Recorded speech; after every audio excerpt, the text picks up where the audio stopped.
Good afternoon.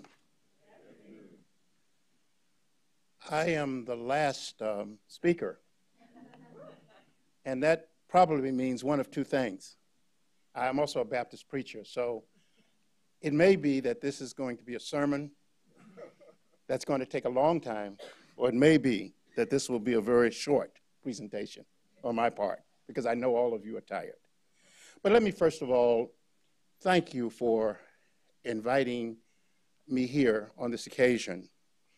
I want to thank Bernard Rosa for your support and for Diane Myers, who has been one of the real champions of palliative care over the years and a member of CTAC. We also have John Broyles here, who is the executive director of CTAC. He's standing in the back of the room, and I hope that you will see him. And we have one member of our Interfaith and Diversity Working Group here, and that's Rita Chow, who is one of the oldest members. We have two old members of our working group who are 85 and 89, I think, years old. And they keep us honest about advanced care. And I'll say more about that later. But I want to thank you very much for this occasion. Let me start with a story.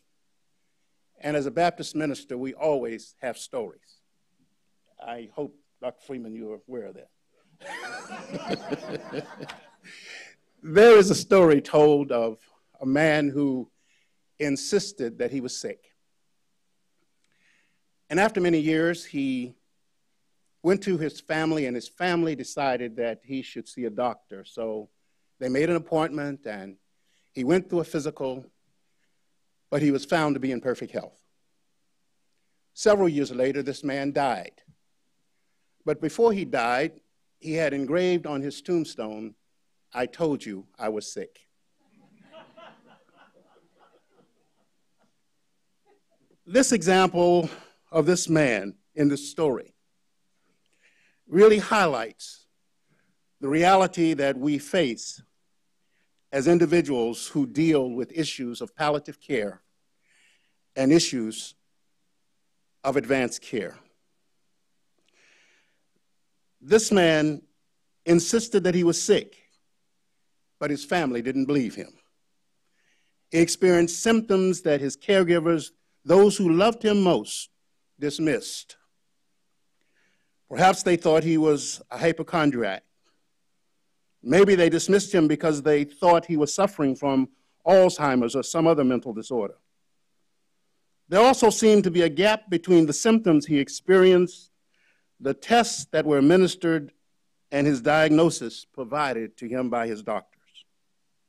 Perhaps he was poor and didn't have adequate health insurance, or perhaps there was a gap in his communication system where he communicated or did not communicate his symptoms adequately, which is often the case with people whose first language is not English, and many poor people who don't speak the same medical language as their physicians or health providers.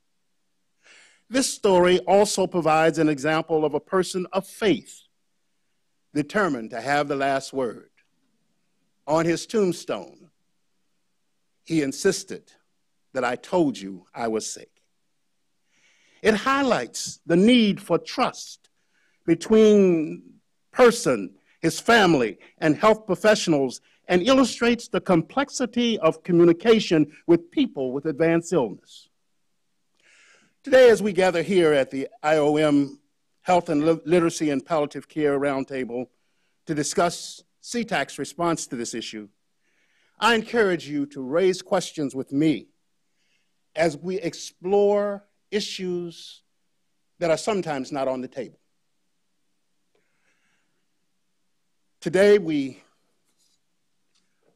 are here when, is that right? To the right. Ah, good. Today, we are here when the Confederate flag has just been taken down this morning.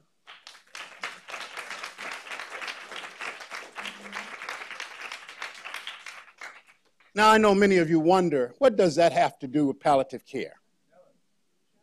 What does that have to do with systems and structures of which we all are engaged in? It has to do with the issue of race in America.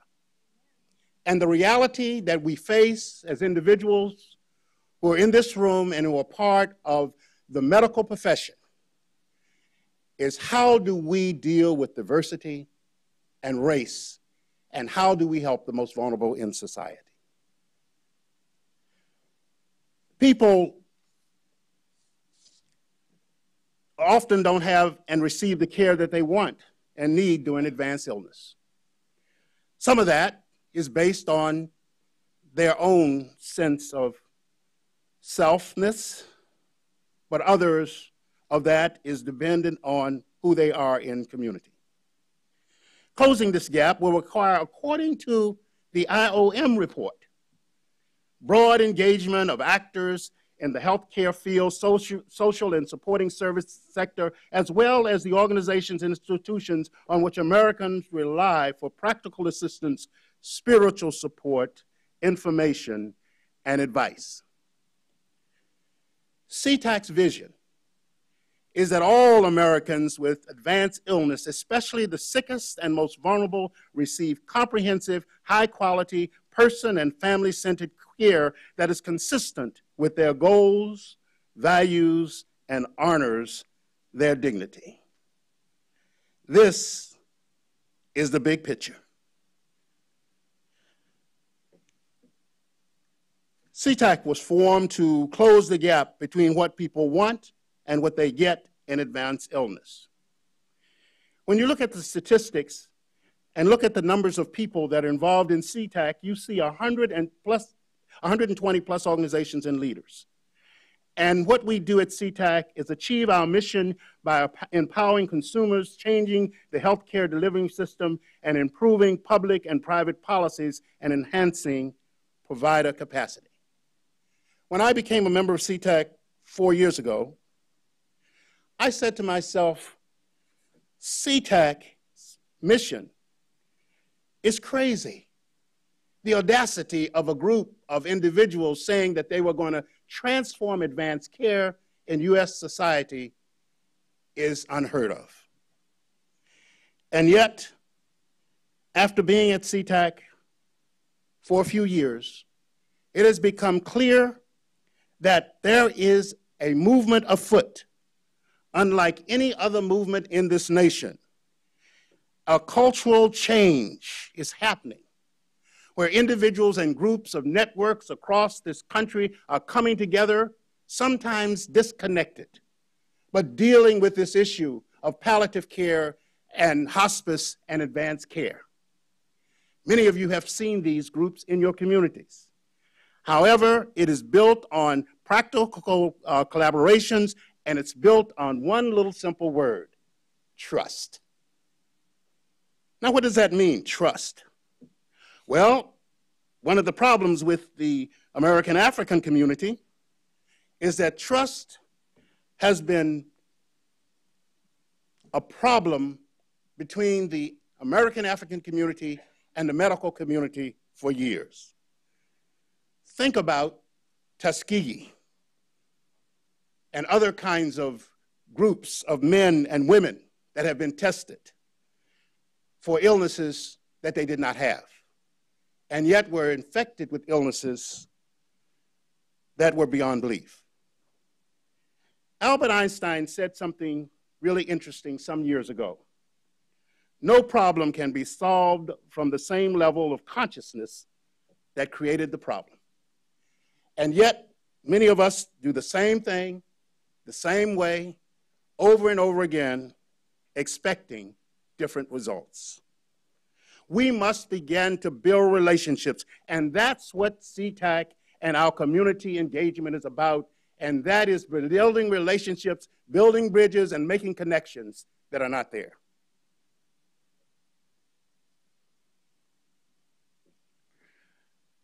People in the community don't know CTAC. They don't even like the local hospitals. They're going to enroll in care only if clergy encourage them. Now, what does that mean? One of the things we found in faith communities is that the clergy and the imams and the rabbis and people of faith are the connecting links between people who suffer with palliative care and hospice and advanced care, and they're the ones who really are contacted and have relationships before anyone else. And it's the clergy and it's the faith leaders who encourage them to get involved. Fewer American Africans are going to church, but whenever they have a problem or a crisis like someone sick, they call us. This was stated by several listening sessions, stated in several listening sessions that we had with some of our pastors across the country. I want to talk a little bit about those listening sessions because I want to really just celebrate the fact that Aetna Foundation gave the initial support to CTAC.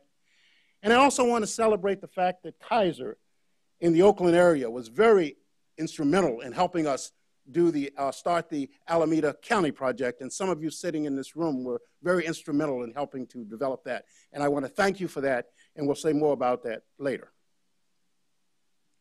One of the things that we found was that places of worship, health systems, and this says patients, but we're not using that anymore. Somehow that's a typo. It should be people. And if you see it again, please attack me and not the patients, family caregivers, and clinical givers are all a part of CTAC. The key question is, if you have a seat at the table, do you have a say and in the care of your community as part of the health system? And the problem is that there are many people who have seats at the table, but they don't have a voice at the table, and they are not empowered to participate at the table. We launched a community action project with health systems and community organizations across the country. Several pilots were introduced, one in Alameda County, and that is the one which is the Alameda County Partnership, and its partners with Kaiser Permanente. We've launched one in Detroit, and we're launching one in Washington, D.C., and each one of those pilots are pulling together health plans, health organizations, and also community individuals, both clergy, both navigators and others, to deal with this particular issue. These are our practical insights. There are 6 of them, and we end with Ubuntu, and that is interconnectivity. Advanced illness is already a priority we found in the churches. In other words, they're doing it already. I mean, we have individuals in our churches that are persons who work with departments of, who are nurses, who are health ministers, and who are others, and that's all over the country. Every church that we have related to has an intricate, complex network of individuals that are already working on the issue. The question is, how do we make the connections between them and also between the health systems and health plans? The other issue that I wanted to raise with you, and then I will be through, is there is a difference in language. Look at the differences. Clergy would refer to patients as persons, curing instead of healing, vulnerable instead of the sickest of the sick, beginning of life instead of the end of life. The end of life is not a Christian concept. It is not a Buddhist concept. It is not a Muslim concept. It is not a traditional African concept. It is not an indigenous concept. It is the beginning of life, whatever form that life is, or a continuation of life. This is a statement which is really, I think, critically important. When one of our pastors in Oakland said, we're pastors. We're used to making brick from straw. Of course we need financial support, but our people are perishing for the lack of basic aid and services. And this is a faith-based survey that was done. Historically, health and healing went together for places of worship. That was one of our DC participants. One of them dealt with the whole question of individuals who are caregivers who are themselves children who are caring for their particular parents and grandparents. Finally, no one can do this on their own. The good thing is no one has to. But the other question is, do you want to? Last question I want to raise with you is that the issue is not a financial issue. The issue is one of capacity, and the issue is one of working together. Churches and other groups have financial basis to work with. The question is that the disconnect between what they're doing and what we all are doing is problematic. Thank you very much.